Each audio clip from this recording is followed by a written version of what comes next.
I think each day is a perfect opportunity to refresh yourself.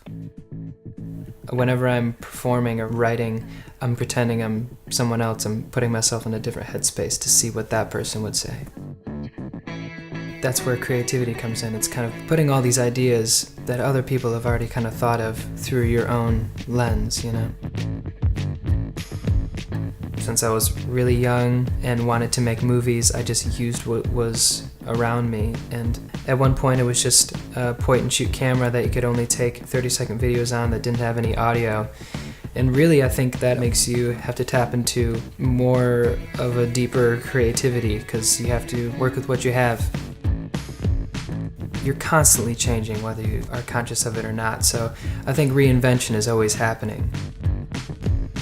The album that I just made, I got really fascinated by how things are translated, because if you have a piece of poetry and it's in Spanish and you translate it to English, it's going to say something completely different than it did in Spanish, and you get these really beautiful moments that you would never think to write that way in English because it's this translation.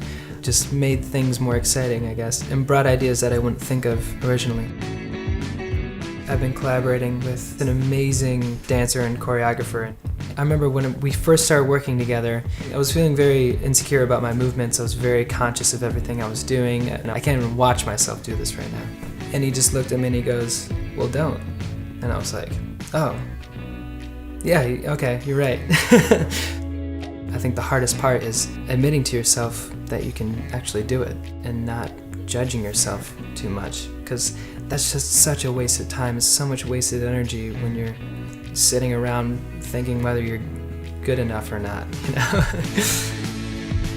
I like to constantly refresh my creative process because that keeps me excited. Don't tell yourself that it's impossible, and you can get a lot out of life that way, I think. Yeah. The future is yours. Make it.